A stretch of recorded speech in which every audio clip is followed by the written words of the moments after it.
Let's invite Vinita Gupta, CEO Lupin. She joins us now. Vinita, thank you very much for joining. Well, you are almost the architect of Lupin's success in the United States. So let me concentrate on questions there. What are the exciting opportunities that you see in the US going ahead? A lot of exciting opportunities ahead at this point, Lata. From having started the business almost now 20 years ago, it's been a very exciting journey for our company over the last 20 years. But I feel like we are just at the start of a new inflection for the organization. All of the investments that we have made to drive our generics business, our affordable medicines business to the next level with all our complex generic platform investments are just starting to come to market now, are starting to really get validated now. In the last 5-6 years, we've invested into platforms like inhalation, platforms like biosimilars, complex injectables, women's health products. And in each area, we have made tremendous progress, especially in the last 12 to 18 months, that will drive success going forward. So when I look at, for example, inhalation, we got our first major approval for an inhalation product for albuterol in the last year in September 2020, very timely through the pandemic, and asthma and COPD patients are at high risk of complications through COVID. So very, very timely approval, and have been able to launch it and are ramping it up right now. We have multiple other applications pending at the agency on the inhalation front. So in the next couple of years, we really see inhalation driving our generic business very nicely. The key challenge faced in the past 1 year has been COVID-19, right? With hospitalizations getting cornered due to the coronavirus. Have we seen any improvement in the last 3 months? There's still a number of a very strong number of cases, in particular in the US, and state to state it tends to be different. Also from a lockdown standpoint, some states have more of a lockdown than others. If we look at elective surgeries, elective procedures, they're still, well under pre-COVID levels. So I wouldn't say that things are back to normal or getting back to normal. We hope they would be in the second half of this year with vaccination, ramping up over the next couple of months. The stated objective from the administration has been by middle of this year, majority of the population should have vaccines available. So with that, we would hope that second half of the year things normalize. But, already we are starting to see variant strains of the virus. And so we think that, everyone is speculating that very likely this is here to stay long with us. We're going to have to, companies that are doing vaccines are going to have to adapt vaccines to the new variants to be able to live through this. Okay. Vinita, are you all looking to take part in any of the COVID-related businesses? Our focus right from the start of the pandemic has been, one, we established a dual mission, keep our employees safe and continue to supply essential medicines, which we are a big part of, given that we supply a strong 5% of the U.S. market with our medicines, the prescriptions that are dispensed, 5% of them depend on Lupin medicines.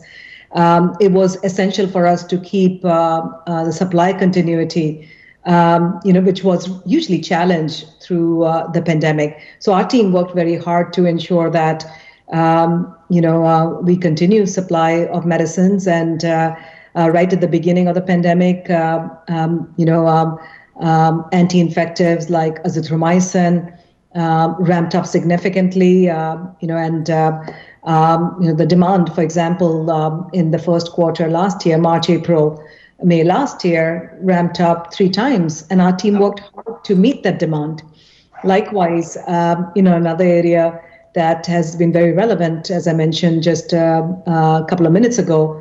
Inhalation products, asthma and COPD patients being at high risk of complications. We worked hard to get albuterol approval through the pandemic, and again launching that product effectively despite number of supply challenges. Eventually, it all boils down to growth, right? Do you see substantial growth in FY22, and can you quantify that for us? I believe so. I believe we are very well set to grow our business in fiscal year 22. In fact, in fiscal year 21, despite the disruptions, if I look at the last few quarters, right, from the first quarter we made quarter over quarter significant improvement. The market, we've had to track the market depending on lockdowns, depending on disruption. We've been up or down 1 month here, 1 month there. But quarter after quarter, we have improved our business both from a revenue perspective as well as a profitability standpoint. So our team has worked hard through the period in really optimizing our business as well, to make sure that, we strengthen our position as we go into the new fiscal year. Now that we have the albuterol approval, which is a significant growth driver in fiscal year 22, other inhalation products, not in the US, but in Europe, we are waiting for our Foster MDI approval. That's another major inhalation product for us. We expect to have a couple of other products, again, on the inhalation front, launched in the US over the next 12 months. So that's going to be a significant driver for us. Okay. You just told us that you have about 5 inhaler drugs in the pipeline in the US.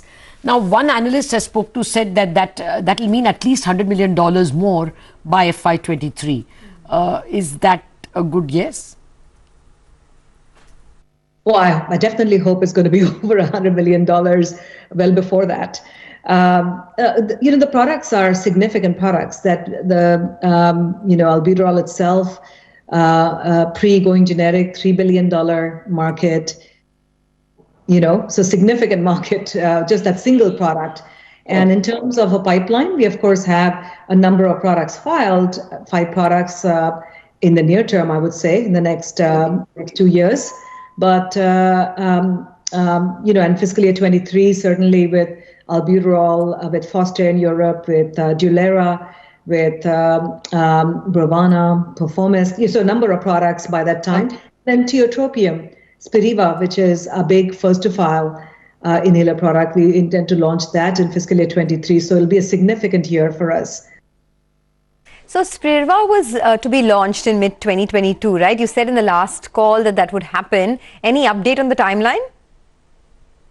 We continue to work on the product with the agency, as well as start looking at getting launch ready for mid-22.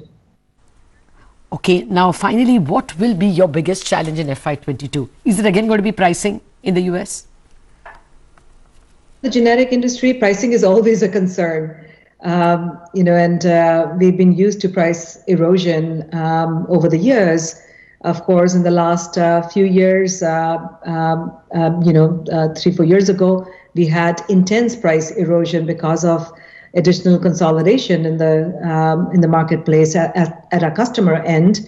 Okay. But in the last year or so, we've started to see things normalize. Normalize meaning still continue to have pricing pressure, but low single digit, mid single digit price erosion.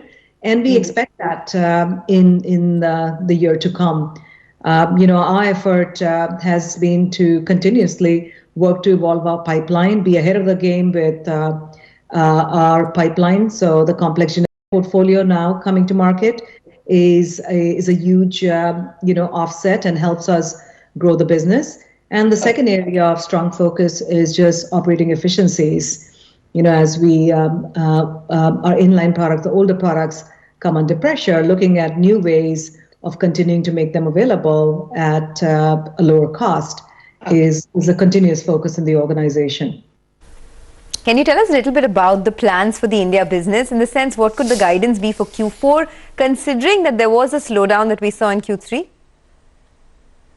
India business is, again, depending on the lockdown situation in India, and the sentiment in the marketplace. 1 month market is up, 1 month market is down. So when we look at the last couple of months as well, now again, compared to the peak of the pandemic, first quarter of this fiscal year, where the market was down significantly. In the second quarter, it stabilized. Third quarter, market grew a little bit.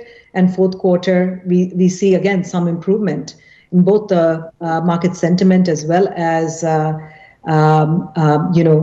position. Again, within our portfolio, we have acute care products as well as chronic care products. So chronic care products have done extremely well. When we look at our diabetes portfolio, when we look at our CNS portfolio, when we look at cardiovasculars, when we look at even inhalation respiratory products, but the acute care products struggle. Like the acute care market has struggled in India overall. Okay, and finally, can you update us on the outstanding issues in Pithampur, Goa, Mandideep, and now even Somerset has been added to the US FDA's observations. Any update on any of these? We continue to work very hard in, enhancing our remediating the issues across the different sites, learning from every inspection from every site, and sharing across all our network the best practices. While we have had issues that were identified at Somerset, we've had multiple facilities in the last year that got approved by the agency. So very pleased to see that we had both successes while we continue to remediate issues at the sites where that are under OAI or warning letter. Okay. All right. We will look forward to hearing positive news on that front. Thank you very much for joining us. Have a great day ahead. I know it's still yesterday night for you, but have a great tomorrow, Vinita. Okay, so that's Vinita Gupta of Lupin. Oh, let's quickly take a look at the financials of Lupin past 5 years. That's the revenue chart that will come up for you. They've had some trouble, of course, in FY20 as well with all the observations, but catching up the last 9 months will show you that. Also take a look at the profit trend, and then you will have the EPS trend as well. The last bar is 9 months, okay, and that's already doing better than the full year. So that's important to note, and that's the profit number. You will get the EPS numbers as well. Okay, there you are after a tough 20. Yes, good going on 9 months FY21. But on to a CNBC TV18 exclusive now. We learned that the government